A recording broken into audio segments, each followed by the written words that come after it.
의 말씀은 신명기 4장 1절로 10절까지 보겠습니다. 신명기 4장 265페이지쯤 됩니다. 구약성경.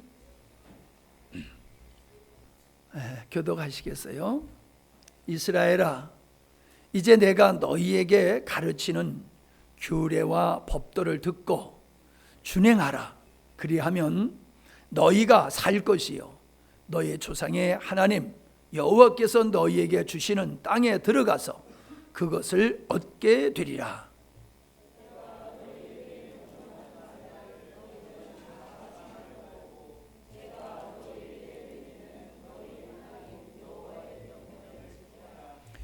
여호와께서 바알부올의 일로 말미암아 행하신 바를 너희가 눈으로 보았거니와 바알부올을 따른 모든 사람을 너희의 하나님 여호와께서 너희 가운데서 멸망시키셨으되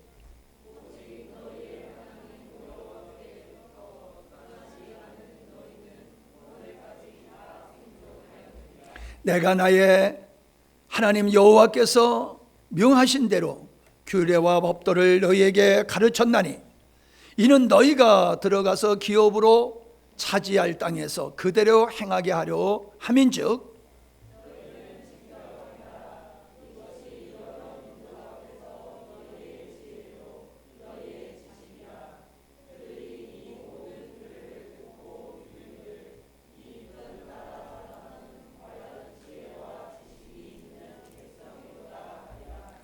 우리 하나님 여호와께서 우리가 그에게 기도할 때마다 우리에게 가까이 하신 것 같이 그 신이 가까이 함을 얻은 큰 나라가 어디 있느냐?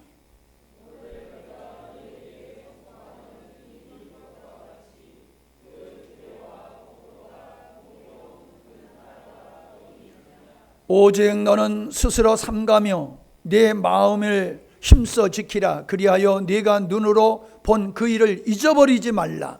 네가 생존하는 날 동안에 그 일들이 네 마음에서 떠나지 않도록 조심하라. 너는 그 일들을 네 아들들과 네 손자들에게 알게 하라. 네가 호렙산에서 내 하나님 여호와 앞에 섰던 날에 여호와께서 내게 이르시기를 나에게 백성을 모으라. 내가 그들에게 내 말을 들려주어 그들이 세상에 사는 날 동안 나를 경외함을 배우게 하며 그 자녀에게 가르치게 하리라 하셨음에. 아멘. 제 마음속에 크게 다가온 구절이 있었어요. 그게 뭐냐 하면은 하나님을 하나님 되게 하자, 그런 글이었거든요. 근데 그게 제 마음속에 얼마나 크게 은혜가 되는지 몰라요. 내가 이렇게 살아오면서 과연 내가 하나님을, 내가 믿는 하나님, 내가 예배하고 내가 경배하는 그 하나님을 내가 얼마나 하나님 되게 했는가, 이런 생각을 해보니까는 참 부족함이 많았다라는 생각이 들어서 오늘 그 주제를 가지고 말씀을 나누려고 합니다. 제목은 하나님을 하나님 되게 하라, 이런 것입니다. 우리가 부모님을 부모님 되게 하는 것이 어떤 것일까요? 생각해 보면 저는 부모님을 부모님 되게 하는 것이 부모님의 뜻을 존경하는 것이다, 그렇게 정의를 한번 내려봅니다. 이것만이라고 생각은 안 해요. 여러 가지가 있지만은 제가 마음속에 그거를 함축해서 한다라고 하면은 부모님의 뜻을 존중하는 것. 이 부모님이 어렸을 때는 부모님이 아주 슈퍼맨 같지요. 근데 나이가 먹어갈수록, 내가 나이가 먹어갈수록 부모님은 작게 느껴져요. 그리고 부모님이 나이가 연세가 많아지시면 아기가 돼요. 아기가 돼요. 그래서 사람들이 경제력 없고 자녀들의 도움이 없이는 살 수 없는 그런 부모님들을 가볍게 대하는 심지어는 귀찮은 존재로 여기는 부분들을 우리가 봅니다. 부모님이 힘이 있을 때에는 부모님의 경제적인 도움을 필요로 하지요. 근데 더 이상 부모님에게서 경제적인 도움을 받지 못한다고 했을 때 사람들은 그 부모님을 짐으로 생각하는 경향을 우리가 여러 곳에서 우리는 보아왔습니다. 지난번에도 말씀을 드린 적이 있는데 화평교회가 그 혁신도시에 편입이 되어서 교회와 더불어 그 마을이 다 수용이 됐는데 그 수용이 돼가지고 보상이 나온다고 했을 때는 주말마다 자녀들이 찾아와가지고 그 마을의 골목골목마다 승용차들이 자녀들이 타고 온 승용차들이 꽉꽉 찼었다는 거예요.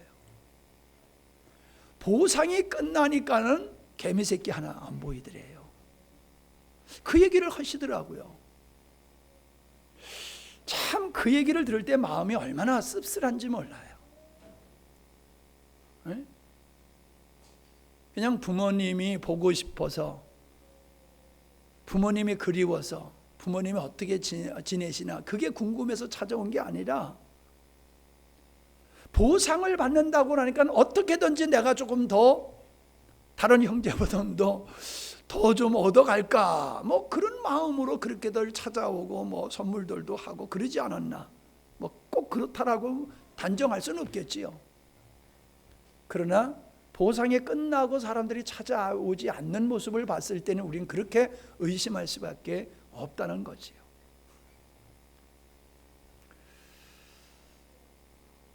우리는 부모님 되게 하는 것이 부모님을 존중히 여기는 것과 같이 하나님을 하나님 되게 하는 것이 과연 무엇일까? 나는 그것도 하나님을 존중하는 것이다, 그렇게 생각을 합니다. 근데 성경에서는 그것을 어떻게 표현하냐 하면 경외함으로 표현하고 있다는 거예요. 하나님을 존중히 여기는 것을 하나님을 경외하는 것. 그걸 더 쉽게 표현하면 하나님을 기뻐하고 즐거워하고 예배하는 것이라, 이렇게 성경은 우리에게 말씀하고 있다는 겁니다. 신학은 생명이 아니다. 신학은 학문이 아니라 신학은 생명이다라는 말씀이 동의가 됩니다.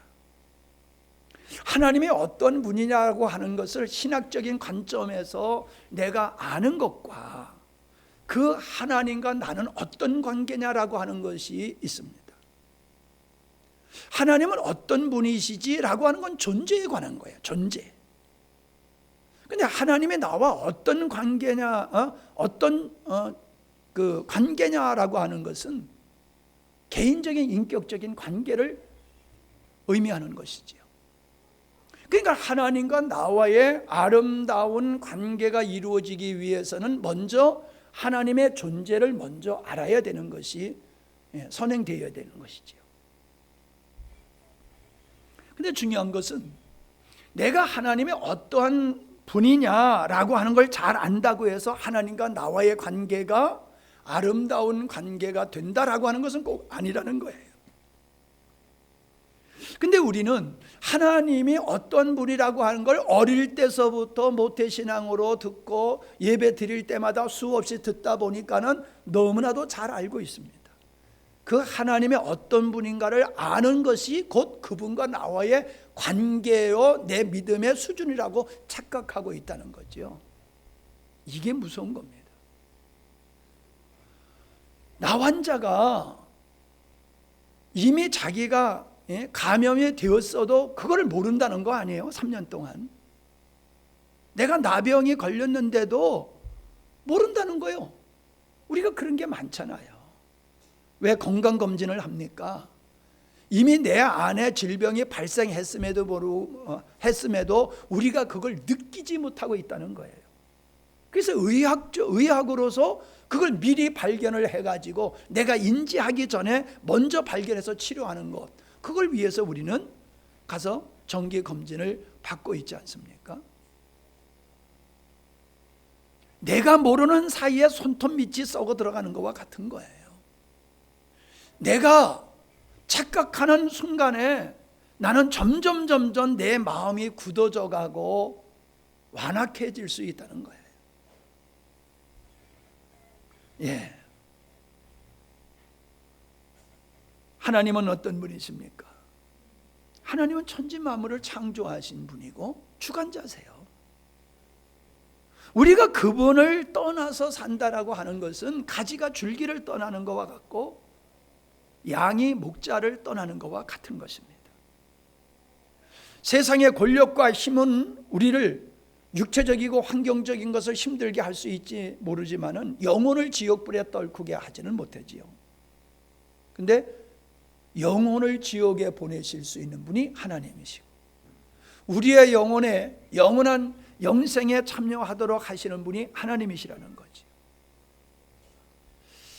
참 내가 거울을 볼 때마다 세월이 참 많이 갔다 하는 게 느껴지고 몇 년 만에 아이들을 보면은 굉장히 성이 커 있어요. 엄청 성장되어 있는 걸 보면서 아, 세월이 갔네 이런 걸 느낍니다. 세월이 빠르다라고 하는 것은 예전에도 알았지만은 내가 나이를 더 먹어갈수록 그 속도가 점점 빨라져요. 세월이 가는 속도, 느낌이 점점 빨라져요.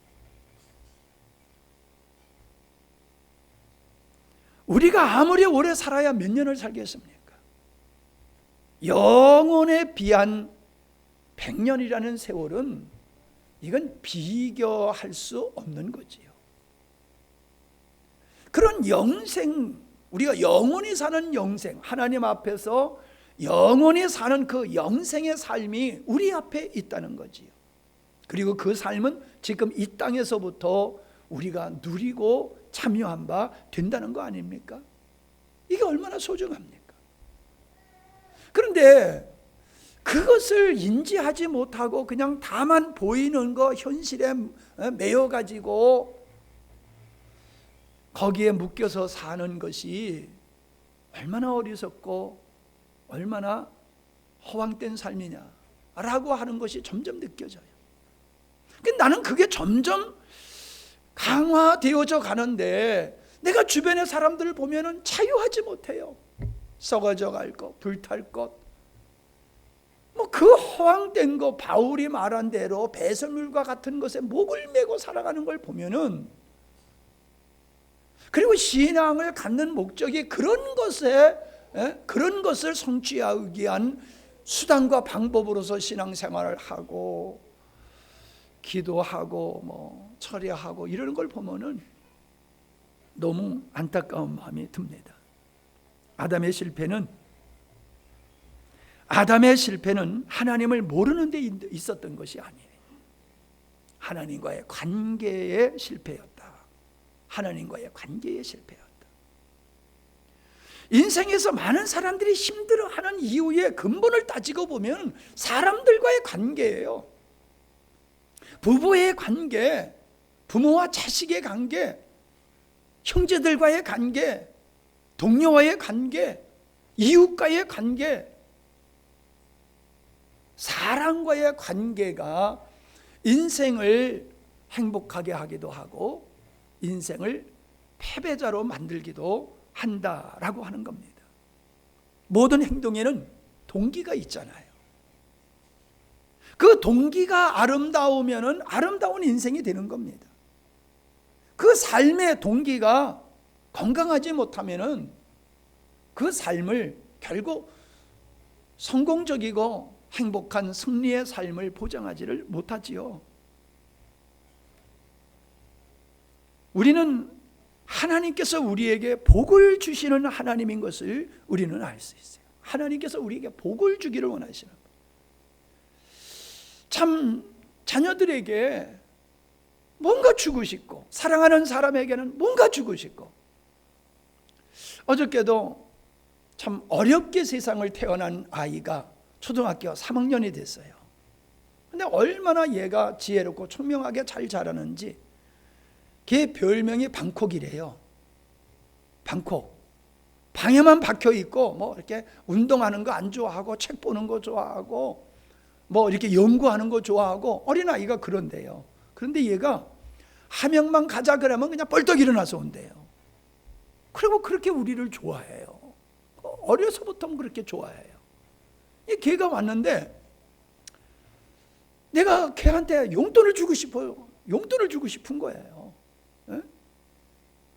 이제 그분들은 올 때에 우리에게 은혜를 입으러 온다라고 생각을 하지만은 나는 나를 찾아오는 그 어린 아이가 너무 이쁜 거예요.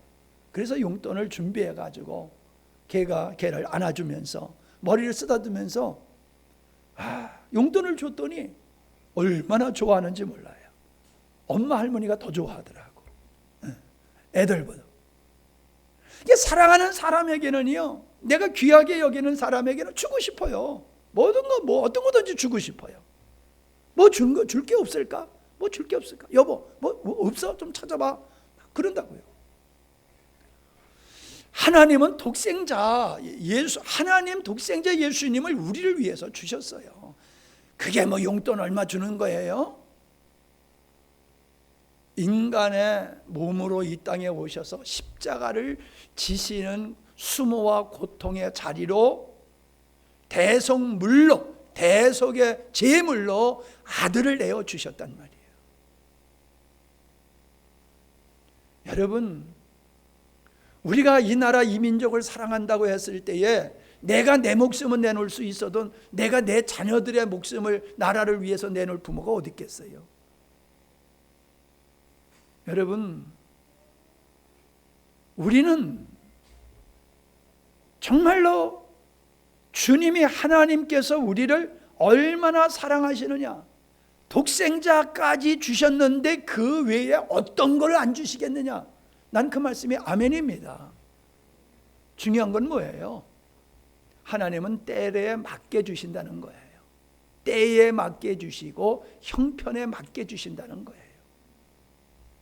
어떤 것은 너무 많아도 탈이 되잖아요. 지금 비만이 왜 비만이에요? 뭐 체질적으로 그런 사람도 있지만은 사실 성인병, 비만은 어디서 오는 거예요? 과잉 공급이잖아요. 영양을 과잉 섭취하는 데서 성인병이 생기고 그러잖아요. 그러니까 우리는 적당히 먹고 적당히 운동해야 되는 것 같이 하나님은 우리가 원하는 대로 다 주시는 분이 아니에요. 우리도 자녀에게 그렇게 안 했는데 하나님은 필요할 때 필요한 만큼 적시적소에 그렇게 주시는 분인 줄로 믿습니다. 제가 그렇게 여러분을 이끌고 가는 게 아니에요. 성경에서 그렇게 하나님은 역사하셨고 나의 인생에서도 하나님은 그렇게 역사하셨어요.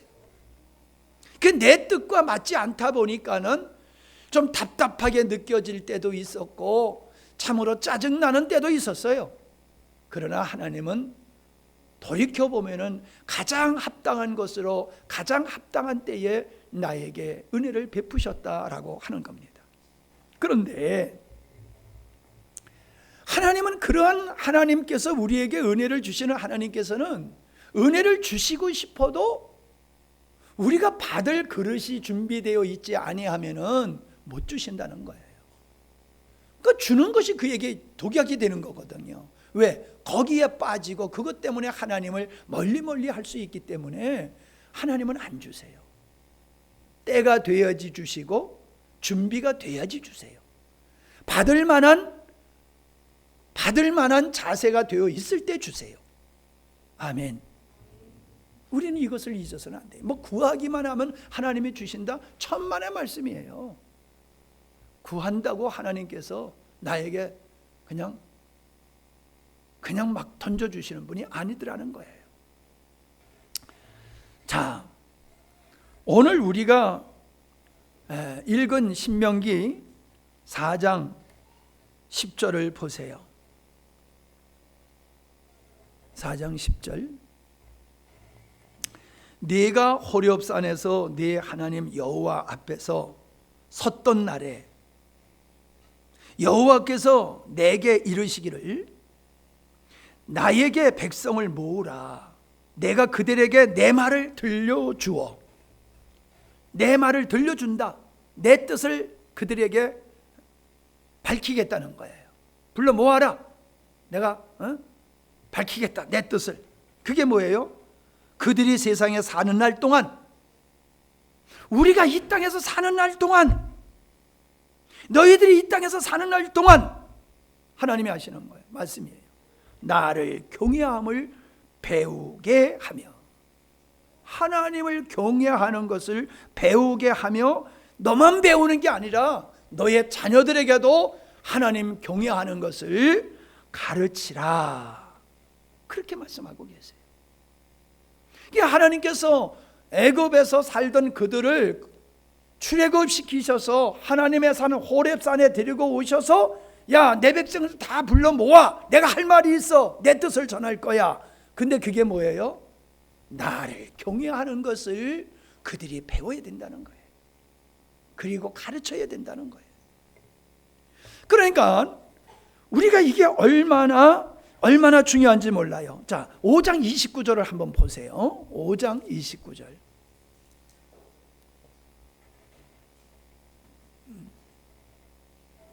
28절 29절을 보겠습니다. 자, 같이 읽을까요? 여호와께서 너희가 내게 말할 때에 너희가 말하는 소리를 들은지라. 여호와께서 내게 이르시되 이 백성이 네게 말하는 그 말소리를 내가 들은즉 그 말이 다 옳도다. 다만 그들이 항상 이 같은 마음을 품어 나를 경외하며 내 모든 명령을 지켜서 그들과 그 자손들이 영원히 복받기를 원하노라. 하나님은 하나님의 자녀들이 영원히 복받기를 원한다는 거예요. 그런데 그게 뭐예요? 복받기 위해서는 그들이 해야 할 일이 나를 경외하며 또 뭐라 그랬어요? 내 모든 명령을 지킨다. 그 명령을 지킨다는 게 하나님을 존중하는 거지요. 존중하기 때문에 순종하는 거예요. 경외하는 마음이 있기 때문에 예배하고 순종하게 되는 것이거든요. 자, 시편 128편을 제가 예배 시작하면서 읽었던 것이에요. 한번 여러분 다시 한번 펴보시기 바랍니다. 시편 128편.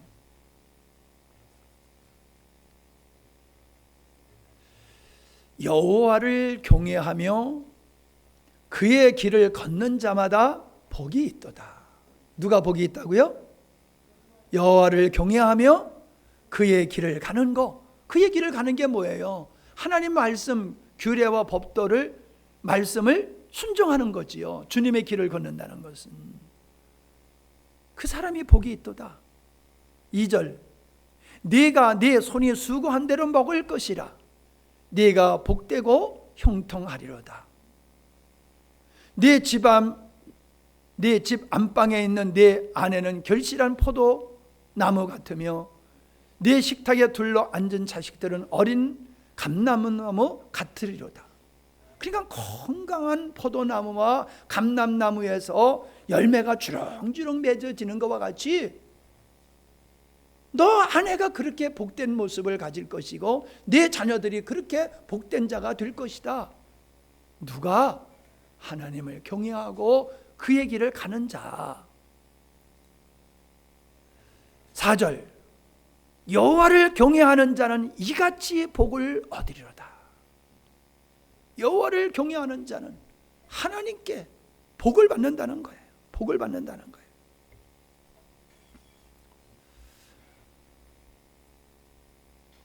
여러분 아멘 하십니까? 여러분 들어서 그냥 받아들이는 게 아니라 여러분의 마음으로, 영으로 이게 아멘이 되어야 돼요. 복을 받기 위해서 경외하는 건 경외하는 게 아니에요. 내 마음속에 하나님이 기쁘고 즐겁고 그분이 너무나도 존경스러운 분이에요. 그래서 나는 그분을 경외할 수밖에 없고 그분의 길을 나도 갈 수밖에 없는 거예요. 그랬더니 하나님이 복을 주시더라 라고 말씀하고 있잖아요. 신명기 8장 1절로 쭉 말씀해 보면은 이스라엘 백성들이 어떻게 출애굽을 했고 어떻게 광야의 40년 생활을 했는가, 하나님이 그들에게 어떤 복을 주셨는가를 쭉 말씀하시면서 6절에 이런 말씀하셨어요. 네 하나님 여호와의 명령을 지켜 그 길을 따라가며, 똑같은 말씀이지요. 그를 경외할지니라. 하나님이 너희들에게 어떤 은혜를 베풀었느냐? 그걸 잊지 말고 너는 하나님을 경외하며 그의 길을 가라. 그것이 너에게 지금 베푸신 하나님의 은혜를 지속적으로 받을 수 있는 거다라는 말씀을 하고 있는 것입니다. 10장 12절에서는 이렇게 말씀하셨어요. 이스라엘아, 내 하나님 여호와께서 네게 요구하는 것이 무엇이냐? 10장 12절에 얼른 찾아봐요. 내 하나님 여호와께서 네게 요구하는 게 뭐냐? 내 하나님 여호와를 경외하는 것이다. 그 모든 도를 행하는 것이고 그를 사랑하는 것이고 마음을 다하고 뜻을 다하여 내 하나님을 섬기는 것이다. 내가 오늘 내 행복을 위하여 네게 명하는 여호와의 명령과 규례를 지킬 것이 아니냐. 너의 행복을 위해서 나는 너에게 말한다. 나는 너에게 말한다. 하나님의 규례와 법도를 지키는 것이 주님의 길을 가는 것이고 하나님을 경외하는 것이 복을 받는 것이다 라고 말씀을 하고 있는 것입니다. 신명기 31장 10절서부터 보면요, 절기를 얘기해요. 절기를 얘기하다가 12절에 보니까는 이런 말씀이 있어요. 백성의 남녀와 어린이와 네 성읍 안에 거류하는 타국인을 모으고, 타국인까지예요. 이스라엘 백성만이 아니라 타국인까지 모으고 그들에게 듣고 배우고 내 하나님 여호와를 경외하며 이 율법의 모든 말씀을 지켜 행하게 하고 또 너희가 요단을 건너가서 차지할 땅에 거주할 동안 이 말씀을 알지 못하는 그들의 자녀들에게 내 하나님 여호와 경외함을 배우게 하라. 세월이 지나갔을 때에 내가 너희들에게 어떠한 은혜로 출애굽을 했고 어떻게 광야 생활을 했고 어떻게 이 가나안 땅을 내가 너에게 줬는지 너의 후손들은 모를 것이다. 그래서 그들에게 가르치라는 거예요. 너희 자손들에게. 왜 가르치라는 겁니까? 하나님을 경외하는 일을 하도록. 그래서 하나님께서 그 조상들에게 베풀었던 은혜를 같이 누릴 수 있도록 하라는 거지. 하나님께서 베푸신 은혜를 잊어버리고 그래서 하나님을 경외하는 것을 잊어버리고 제 길로 가게 되면은 너희들은 복이 아니라 저주를 받게 된다는 거예요. 그래서 참 신앙의 교육이라고 하는 것은 너무나 중요한 겁니다. 여러분, 우리가 인생을, 여기 앉아있는 여러분 아직 젊지만은 그렇다고 인생을 그렇게 짧게 산 건 아니잖아요. 40, 50이면은 그 나이가 적은 나이가 아니잖아요. 우리가 예수 믿은 지가 상당히 오랜 세월을 우리가 예수 믿었잖아요. 그러면서 여러분 느끼는 게 뭡니까? 내가 노력하는 대로 되는 것은 아니더라는 거예요. 내 실력대로 열매를 맺게 되는 것도 아니더라는 거예요. 그래서 세상 사람들은 운이 있어야 된다, 운을 얘기해요. 누군지는 모르지만은 누군가가 우리에게 복을 줘야지 되는 거지 수고하고 애쓴다고 다 되는 게 아니다, 이런 말씀들을 인생을 산 어른들은 다 말하고 있어요. 어렸을 때 공부 잘한다고 해서 그 인생이 성공적이고 보장되는 게 결코 아니더라는 거예요. 도리어 돌아보니까 초등학교 때 참 우리로 말하면 코 질질, 요즘 코 흘리는 애들 없잖아요. 코 질질 흘리고 맨날 이렇게 닦아가지고 소매에 그냥 코딱지가 더덕더덕했던 좀 모자라게 보였던 아이들이 더 인생을 아주 훌륭하게 사는 그런 걸 보면서 놀래요. 아니 제가 그렇게 코 흘리고 모자랐던 애인데요, 어떻게 저렇게 인생이 아름답게 됐나 놀래요. 사람은 실력대로 되는 게 아니라는 거예요. 능력대로 인생이 만들어지는 게 아니라는 거예요. 행복은 환경에 있는 게 아니라는 거예요.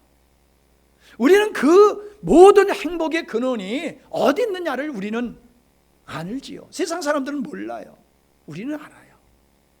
그 복의 근원이 하나님이라는 거예요. 사람이 훌륭한 친구 한 사람만 만나도 얼마나 많은 유익을 얻습니까? 경제적인 능력이 있고 사회적인 지위가 있고 참 인격적으로 좋은 친구가 한 사람만 있고, 그런 사람이 형제 중에 한 사람만 있어도 얼마나 덕을 많이 보고 덕을 보면서 살아갑니까? 사람 하나 잘 만나도 인생의 길이 열리고 형통하는 역사가 있는데, 만복의 근원 되시고 생사화복을 주장하시는 하나님과의 관계가 친밀하다고 하면은 그분이 나의 보호자요, 그분이 나의 후원자요, 그분이 나를 축복하신다라고 하면은 그 인생이 불행할 수가 없는 거예요. 그 하나님, 모든 게 근원 되시는 하나님과의 관계가 어그러지니까 사람과의 관계도 어그러지는 것이고, 생활에도 구멍이 나는 것이고, 생각지 아니했던 고난과 재난이 다가오는 이런 일들을 당하게 되는 것이지요. 경외라고 하는 사전적인 말의 뜻은 공경하며 두려워합니다. 공경하며 두려워함이 경외라는 거예요. 그걸 다른 편으로 한다라고 하면 존경하는 마음으로 삼가 조심하는 것이라는 거예요. 존경하는 마음과 삼가 그분 앞에서 내가 조심하는 거라는 거예요. 경거망동하지 않는 것이라는 것이지요. 그것이 하나님을 하나님 되게 하는 것이다 라고 말씀하고 있다는 거예요. 우리는 아브라함에 의해서 그걸 찾을 수가 있어요. 하나님은 아브라함에게 100세에 난 아들을 제물로 바치라고 시험해 보셨잖아요.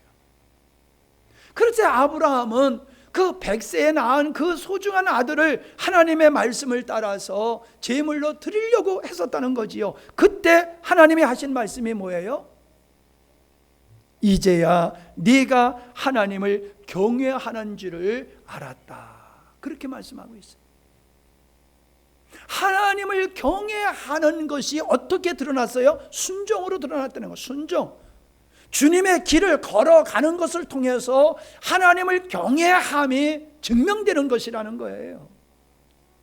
입으로 하나님을 존경하는 게 아니에요. 입으로 하나님을 경외하는 게 아니에요. 순종.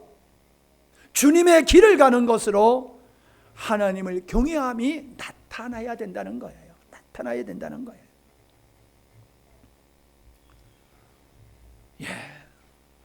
하나님은 그러한 아브라함의 하나님을 경외하는 그 믿음을 의롭게 보시고 의롭다라고 하시지 않았습니까? 하나님을 경외하는 마음이 있고 하나님께 순종하는 마음이 아담에게 있었다라고 하면 선악과를 안 먹었을 거예요. 그리고 사울 왕도 아말렉을 멸하라고 하는 말씀에 불순종하지 아니했을 것입니다. 우리는 구약의 많은 사람들이 수많은 제사를 지내고 절기를 지켰으나 하나님이 그것을 인정하지 아니하셨다라고 하는 것을 우리는 알고 있습니다. 근데 왜 그렇게 하나님은 제사 지내라 라고 하고 그렇게 제사 지내는 자들을 외면하셨느냐는 거예요. 언제 내가 너희들에게 제사 지내라고 했느냐, 이렇게까지 말씀하시잖아요. 그러니까 제사 지내라, 그 제사는 의식을 명령한 게 아니지요. 의식을 행하라는 게 아니에요. 의식을 통해서 너희들이 나를 경외하는 마음을 표현하라는 거지요. 아멘. 그거예요.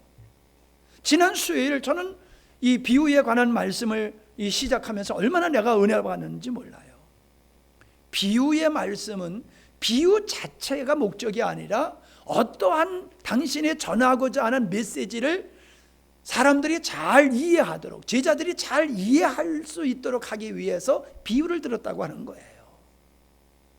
그러니까 하나님께서는 제사를 지내라고 하는 것은 제사가 목적이 아니라 제사를 통해서 규례와 법도를 순종함을 통해서 하나님을 경외하는, 하나님을 존중히 여기고 그분 앞에서 삼가 조심하는 이러한 경건한 삶을 하나님께서 원하시는 거예요. 그게 본질이라는 거예요. 그게 본질.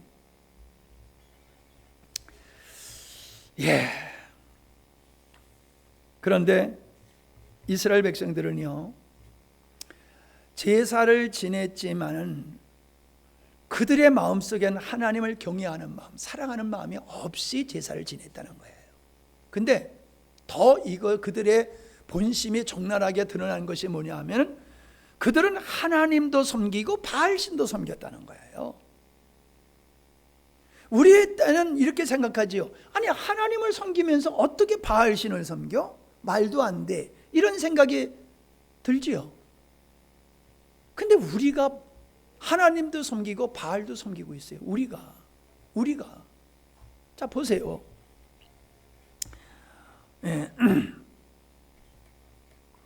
사무엘상 7장 4절에 보니까는 이스라엘 자손이 바알들과 아스다롯을 제하고 여호와만 섬기니라. 여호와만 섬겼어. 섬겨 지금은. 근데 과거는 어땠어요? 바알과 아스다롯도 하나님과 겸하여 섬겼다는 거예요. 그러니까 뭐예요? 하나님만 가지고는 안 된다는 거지요. 하나님만 가지고는 안 돼. 그러면 우리식으로 표현하면 그거예요. 천국 가는 것만 가지고는 안 돼. 영적인 것만 가지고는 안 돼. 신령한 것만 가지고는 안 돼. 우리도 세상에서 먹고 살아야지. 우리도 세상에서 좀 즐기면서 살아야지. 경건한 거 좋지. 예배 좋지. 해야지. 그러나 예배만 드리면 어떡해? 때로는 남편하고 가족들하고 친구들하고 지리산에도 가고 모임에도 가고 친구의 관계도 잘, 친구들, 믿지 않는 친구들과의 관계도 잘 해가면서 살아야지. 어떻게 맨날 오직 하나님, 오직 하나님만이야. 그런 생각을 우리 성도들이 안 가지고 있나요? 우리는 하나님께 영광을 돌린다고 하면서도 우리는 하나님께 영광을 99% 돌리고 1%는 내 몫으로 떼놓는 거예요. 그러니까 분량으로 보니까는 99%니까는 정말로 하나님의 영광을 위해 사는 것 같은데 우리의 속마음에는 나도 좀 누리자고. 그래서 일부분을 떼놓는 거예요. 다 드리지 않고 일부분을 감춰놓던 사람이 있잖아요. 이게 전부냐? 예, 전부입니다. 속인 사람이 있잖아요. 우리는 하나님께 영광이라는 얘기, 말을 수없이 하고 기도도 수없이 합니다. 그러나 우리의 마음속에는 나도 이 세상에서 인기 있고 좀 어깨 피고 살고 좀 힘씀 쓰며 살고 싶습니다. 이게 있잖아요. 왜 목사님들이 그렇게 총회장을 하려고 하는지 몰라요. 우리 교단은 총회장을 하려고 하는 사람이 안 나와서 걱정이에요 지금. 그래서 서로 좀 누가 좀 하라고 막 그래. 우리 노예도 마찬가지예요. 노회장 안 하려고 서로 그래. 누군가 해야 되는데 가짜 박사가요. 목사님들이 제일 많이 가짜 박사를 받는 거예요. 아니, 목사님이 됐으면은 더 겸손해야죠. 내가 목사다 해가지고 그 권위의식을 가지고 내가 총회장을 한 사람이야, 내가 무슨 직분을 가졌던 사람이야, 내가 이런 학위를 가지고 있어. 그래서 그냥 박사 학위 옷을 입고 예식을 할 때마다 그냥 그런 걸 가지고 폼 잡고. 그게 뭐예요? 그냥 우리는 그게 당연한 거라고 생각하지만은 엄밀히 관찰해 보면요, 권위의식에 사람들에게 인기와 군림하려고 하는 거, 이게 뭐예요? 하나님의 영광을 자기들이 얻으려고 하는 거잖아요. 이게 바알 섬기는 거잖아요. 바알을 섬기는 것은 바알을 섬김으로 자기가 육적인 것을 얻기를 원했던 거 아니에요? 육적인 것을, 농사의 신을 통해서 우리가 농사 질 때에 잘 되기를 원하는 그런 마음으로 섬겼단 말이에요. 나는 우리의 삶을 돌아볼 때 성공주의, 출세주의, 물량주의, 여기에 빠지고 불의와 불법을 행하는 우리 그리스도인들의 삶을 돌아보면서 이것이 바로 바알을 섬기는 것이라는 거예요. 바알을 섬기는 것. 교회를 대형 교회로 만들려고 길을 쓰는 것도 나는 바알을 섬기는 거라고 생각을 합니다. 이러한 모습을 이스라엘 백성들이 이렇게 하나님과 바알신을 섬겼던 모습을 말라기서에서는 아주 적나라하게 그거를 지적하고 있어요. 첫 번째가 뭘 지적했냐 하면 너희들이 나를 멸시했다. 말라기 1장 구약 맨 끝이죠. 마태복음 앞에 보세요. 거기에 보면은 더러운 떡을 너희들이 나에게 바치지 않았느냐, 그것이 곧 너희가 나를 멸시한 거다, 그 말씀이에요. 너희들은 나를 멸시했다. 그러니까 백성들이 언제 우리가 하나님을 멸시했습니까? 그러니까 야, 너네들이 더러운 떡을 나에게 바쳤잖아. 에? 여러분, 개떡 묻은 떡을 주면서 생색을 낸다고 생각해 보세요. 고맙다고 그러겠어요? 나를 개로 여기느냐 그럴 거 아니에요. 개떡 묻은 떡을 준다라고 하면은. 근데 나는 당신에게 떡을 줬잖아 라고 자부심을 갖는다 그러면 얼마나 웃기는 거겠냐고요. 지금 주님 하나님께서 말씀하시는 게 뭐예요? 너희들이 나한테 제물로 드릴 때에 눈먼 거, 병든 거, 약한 거, 그거 드렸잖아. 그럼 다시 얘기하면 그건 돈이 되는 거예요, 안 되는 거예요? 그런 게 돈이 되는 거예요, 안 되는 거예요? 돈이 안 돼요. 그런 건 시장에 가도 누가 사가지도 않아. 돈이 안 돼요. 근데 하나님께서는 뭘 드리라고 그랬어요? 첫 것, 제일 좋은 흠이 없는 것을 드리라고 그랬어요. 그럼 바꿔 말하면 그건 돈 되는 거예요. 그거 가지고 있으면 새끼 자꾸 나고, 그거 갖다 시장에 팔면은 돈이 생기는 거예요. 그러니까 돈이 안 되는 거를 너희들이 바쳤잖아. 그게 뭐예요? 너희들이 나를 경외함이 있냐? 나를 경외함이 있다라고 하면 어떻게 너희 상관들한테 갖다가 줘도 안 받을 거를 하나님이 나한테 그걸 갖다가 바치고 폼 잡고 있어? 웃기고 있네. 너네들이 이러한 더러운 떡을 나한테 준 것이 나를 멸시했기 때문이야. 이해가 되십니까? 우리는 사랑하는 사람에게, 웬만한 사람에게도 우리는 그렇게 못해요. 근데 이스라엘 백성들은 그렇게 했다는 거예요. 의식으로만 하면 돼. 양 잡아드리라 했으니까는 양 잡아드리는 거예요. 근데 그것도 알아. 흠이 없는 걸 드려야 되는 거 그들도 알아. 그러나 그거는 쏙 빼버리고 외형적으로만 나 했어 라고 하는 이런 구색만 챙기는 거예요. 오늘 우리가 하나님 앞에서 어떠한 모습으로 예배를 드리고 신앙생활을 했는지를 여러분 생각하셔야 됩니다. 우리가 예배 시간에 늦는 게 혹은 더러운 떡이 아닐까요? 예배 시간에 어떤 사람은 핸드폰 가지고 핸드폰 보는 사람이 있고 문자 보내는 사람이 있고, 이거 더러운 떡이라고 생각 혹시 안 하십니까? 우리가 하나님께 복을 받기 위해서 예배를 드리고 헌금을 하고 헌신한다, 이거 더러운 떡이라고 생각 안 하세요? 합당하게 드리지 못하는, 합당치 못한 감사, 이것도 저는 더러운 떡이라고 생각합니다. 제가 선물을 받아보면은 어떤 사람이 참 온 마음을 다해서 선물하는 사람이 있어요. 근데 어떤 사람은 가볍게 해. 가볍게. 근데 아니야. 그걸 가치로 보면은 상당한 거야. 근데 그 사람의 경제적인 수준을 보면 껌값이야. 그 사람의 경제 수준을 보면 껌값이야. 근데 그가 나를 통해서 받은 은혜는 돈으로 갚을 수 없는 거야. 그런 은혜를 나한테 받았어. 근데 사람들이 봤을 때는 귀한 거지만은 그분의 경제적인 수준을 보면 껌값의 정도 되는 걸 가지고 와서 감사합니다 표현했을 때는 내가 기분이 나빠요. 나를 멸시하는구나. 내가 준 사랑을, 내가 베푼 은혜를 이 사람은 요것밖에 생각을 안 하는구나. 이런 생각이 저에게 들어요. 내가 대접받고 싶고 선물 받고 싶고 전혀 그런 거 없어요. 그러니까 선물을 하고도 욕을 얻어먹을 수 있는 거예요. 감사를 하면서도 욕을 얻어먹을 수 있는 거예요.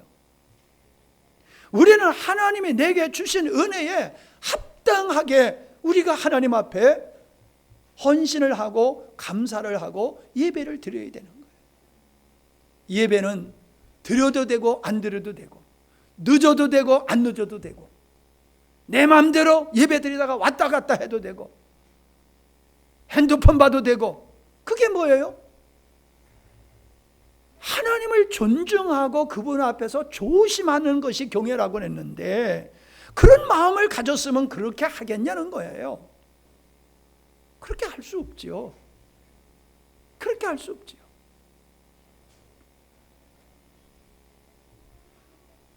찬송도 어떤 사람들은 노래를 즐기는 거예요. 노래를. 근데 그 노래가 찬송일 뿐이지 그 찬송하는 자들의 마음속에 하나님을 경외하는 마음이 없는 거예요. 경외하는 마음이 없는 거예요. 그런 찬송은 더러운 떡이에요.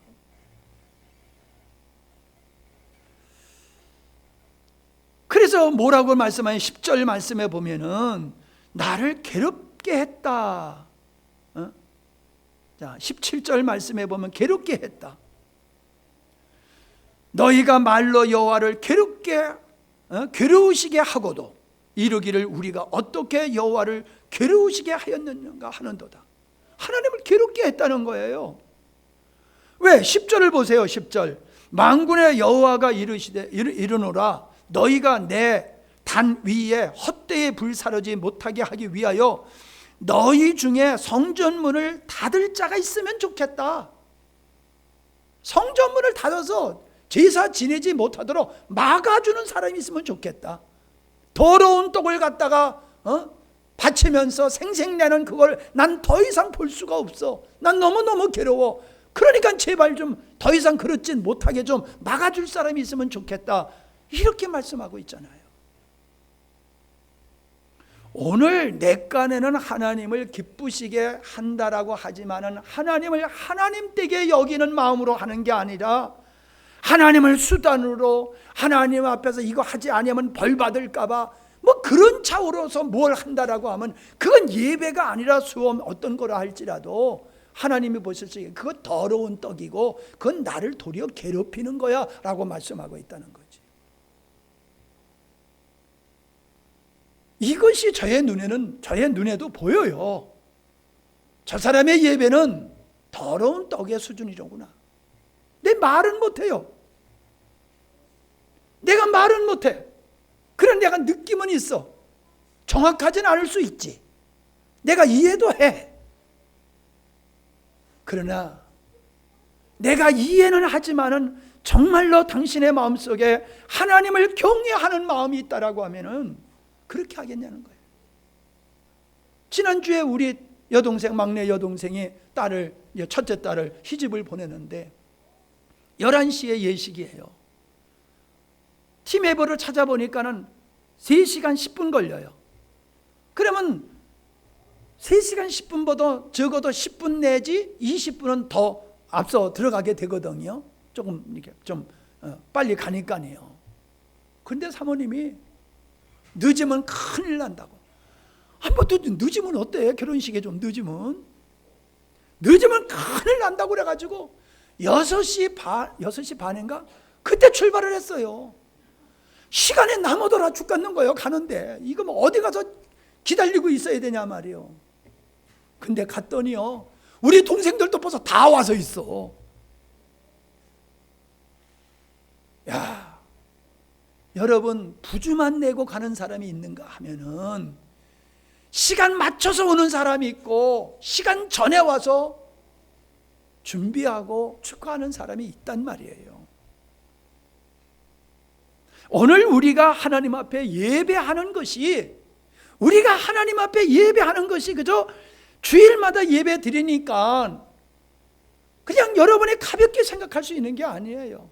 내가 하나님을 경외하는 마음이 있다라고 하면은 그게 예배로서 드러나게 되는데, 그 예배에 내가 얼마나 즐거움이 있고 얼마나 내가 준비를 하고 얼마나 내가 애를 써서 예배에 참여하고 있냐는 거예요. 네? 우리 사모님 작은 어머니가 돌아가셨어요. 근데 우리 안 갔어. 네? 사모님의 작은 어머니가 돌아가셨는데 우리 안 갔어. 솔직히 두 가지 이유예요. 코로나 때문에, 거리가 멀어서, 그러니까 귀찮아. 그래서 안 갔어요. 근데 장모님이 돌아가셨다고 해보세요. 안 가겠어요? 코로나 아니야 별게 있어도 가는 거예요. 아무리 멀어도요, 외국에서 비행기 타고 오더라고요. 부모님이 돌아가시니까. 어떤 관계냐는 거예요. 어떤 관계. 나에게 있어서 하나님은 어떤 존재냐는 거예요. 어떤 존재냐.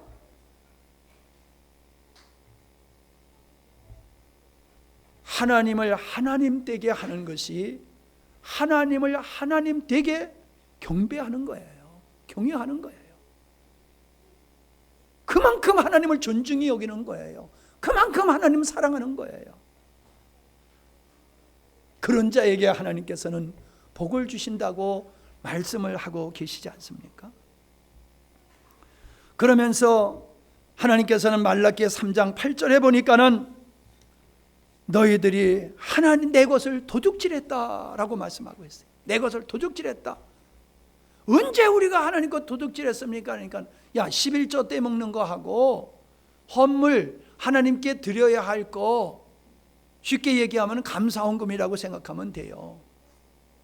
그거 떼먹은 거, 그게 도둑질한 거야, 그거예요. 그러니까 이거 쉽게 얘기하면 뭐예요? 하나님께 돌려드려야 될 걸 하나님께 돌려드려야, 하나님께서 주신 것을 내가 믿음의 고백으로 하나님께 돌려드려야 할 마땅한 것을 너희가 안 하는 게 그게 도둑질한 거야, 그 말씀이에요. 10의 1조는 10의 1만 하나님의 것이고 10의 9은 내 거라는 뜻이 아니에요. 열을 하나님께서 나에게 다 주셨으니 이게 다 하나님 건데, 그런 믿음을 내가 하나를 드림으로 그 내 믿음을 하나님께 표현하는 거예요. 하나님이 내게 주셨다, 내가 너에게 다 줬다, 아멘, 다 주신 겁니다. 그게 맞습니다. 내가 먹고 사는 거 내가 수고하고 애써서 내 힘으로 되는 게 아니라 하나님의 은혜로 되는 것임을 저는 압니다. 그걸 믿습니다. 그 표현이 11조라는 거예요. 11조를 드리는 게 중요한 게 아니라 11조의 마음이 있냐는 거예요. 11조의 마음이 있으면 도둑질 안 하는 거예요. 그냥 11조를 하면서도 요거 드려가지고 복 받겠다고 하면 그건 의미가 없는 거예요. 여러분, 이제 말씀을 마치고자 합니다.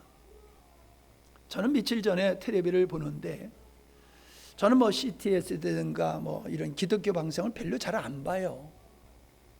근데 요즘 도시에서 이제 서울 근교에서 코로나가 많다 보니까는 비대면 예배를 드리는데, 저는 아주 비대면 예배를 아주 싫어하는 사람이거든요.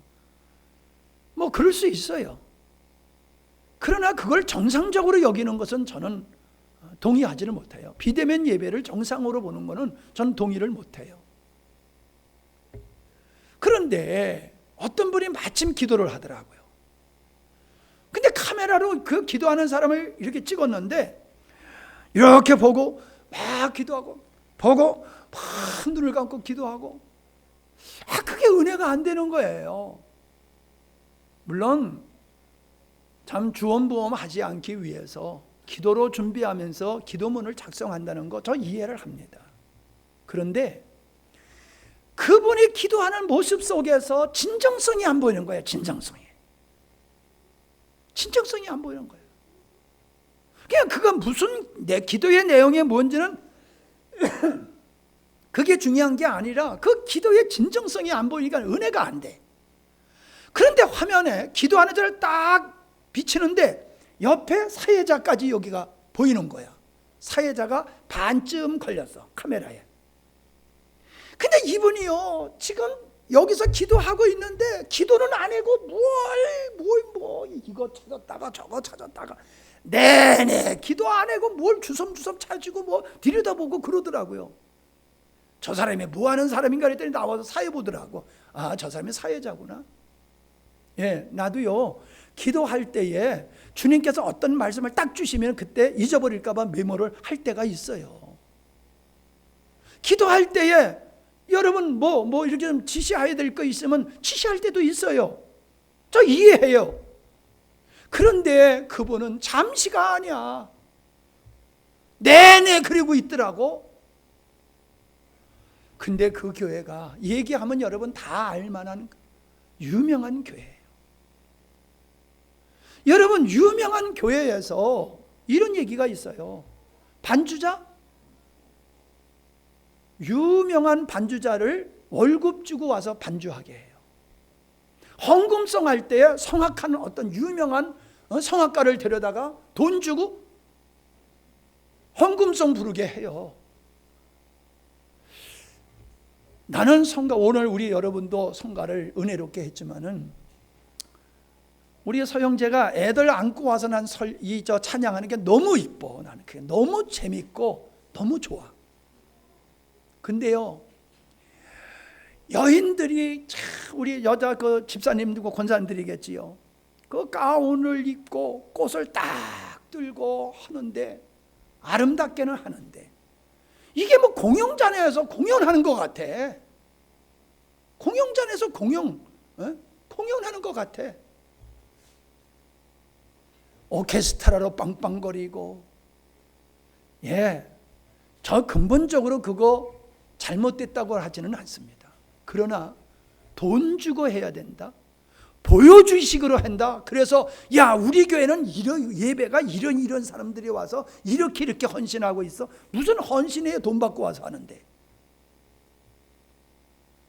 여러분, 돈 받고 우리 최 집사님이 돈 받고 반주해요? 여러분, 성가대 나와서 돈 받고 해요? 돈 받고 하는 게 그게 어떻게 하나님을 경외하는 거냐고요. 근데 그런 사람을 예배에 세워서 예배를 돕도록 하고 있잖아요. 그게 진정한 예배일까요? 사람에게 보여주기적이죠. 저는 그런 걸 보면서요, 야, 이게 어떻게 가톨릭에서 미사 드리는 거하고 점점 닮아가냐? 점점 가톨릭에서 미사 드리는 거하고 점점 형태만 좀 다르지 점점 같아져요. 제 마음이 얼마나 답답하고 얼마나 아픈지. 이것이 잘못된 것을 모르고 그걸 당연히 여기고 그걸 하지 못해서 안달이고 그걸 따라가고 그걸 자부심을 갖고 있는 한국교회 성도들 깨어나야 됩니다. 깨어나야 됩니다. 여러분, 주일 오전 예배 드리고 오후 예배 못 드릴 수 있어요. 수요일 못 나올 수 있어요. 나 100번 이해합니다. 근데 저는 여러분에게 질문을 하고 싶어요. 정말 여러분의 마음속에 하나님을 경외하는 마음이 있냐? 저는 그걸 묻는 거예요. 그걸 묻는 거예요. 제가 옥동교회 장로 임직식에 가서 권면할 때 제가 그랬어요. 뭐 여러 말을 했지만은 그중 그걸 한마디로, 장로가 새로운 목사님을 향해서도 새로 오신 목사님 마음을 어떻게 할까? 이거 필요 없다. 주님의 마음만 가지면은 어떻게 할 것은 다 나온다.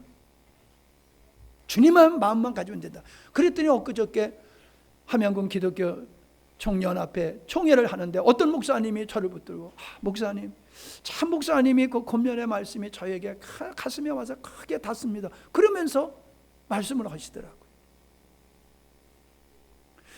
주님께서도, 아버지 하나님께서도 그들의 의식을 가지고 이러쿵저러쿵 말씀하지 않으셨어요. 예배를 사마리아에서 드려야 되느냐, 예루살렘에서 드리느냐, 그거 중요하지 않다고 그랬어요. 주일 낮 예배, 오후 예배, 수요 예배, 그거 중요한 게 아니라는 거예요. 중요한 건 뭐냐? 당신들의 마음속에 주님을 경외하는 마음이 있느냐, 이게요. 아멘? 이게 있느냐, 이게 중요한 거예요. 나 오후 예배까지 드렸어. 나 수요일까지 드렸어. 그게 뭐가 중요한데, 당신의 마음속에 하나님을 경외하는 마음이 없으면은 그거 꽝이야. 여러분이 주님을 경외하는 마음을 가지면은 어떻게 해야 될 거를 여러분의 마음속에서 결정이 나요. 내가 이래라 저래라 할 필요 없어요. 한들 뭐 합니까? 늘 자기 좋은 대로 하는 거. 나 이제 그런 실험 안 해요. 오늘 저는 그 책을 읽으면서 느꼈던 제 마음속에 크게 도전되었던 것을 우리 함께 도전을 받는 시간을 가졌어요. 주님의 백성들을 불러놓고 하시는 말씀이, 너희들이 나를 경외하느냐? 경외하는 걸 배워라. 그러면 내가 복을 주겠다. 이 말씀은 그들에게만 하신 말씀이 아닙니다. 우리들에게 하신 말씀입니다. 우리 자녀에게 하신 말씀입니다. 우리가 무엇을 했냐 안 했냐가 중요한 게 아니라 주님을 경외하는 마음을 가지고 살면은 하나님이 만족하세요. 그러나 우리가 하나님을 경외하는 마음이 없이 무엇을 한들 하나님은 기뻐하시지 않습니다. 꼭 명심하시기 바랍니다. 하나님 아버지, 하나님께서 당신이 구원하신 백성들을 불러 모으고 내가 너희들에게 바라는 것이 이것이다 라고 하시면서 나를 경외하라, 나를 경외하는 것을 배우고 가르치라고 말씀하셨습니다. 아브라함이 하나님의 은혜를 입었던 것은 그가 하나님을 경외하는 마음을 가졌기 때문인 줄 압니다. 우리가 무슨 말을 하느냐, 어떤 진리를 얘기하느냐가 중요한 것이 아니라 하나님을 어떤 분이라고 얘기하는 것이 중요한 것이 아니라 우리 마음속에 하나님을 경외하는 마음이 얼마나 크고 깊은지를 소중히 여기는 것이 중요한 줄 압니다. 이제 우리의 자신을 돌아보았습니다. 참으로 우리의 마음속에 하나님을 경외하는 마음이 부족함을 용서해 주시고, 하나님보다도 세상을 더 짝하고 좋아했던 우리의 마음을 용서해 주시고, 아니 바알과 하나님을 같이 섬겼던 그들과 같이 오늘도 우리는 오늘의 바알을 부여잡고 하나님을 예배함을 용서해 주시고 오직 하나님만 섬기는 저희들이 되게 하여 주시옵소서. 예수님의 이름으로 기도하옵나이다. 아멘. 아멘. 아멘. 아멘.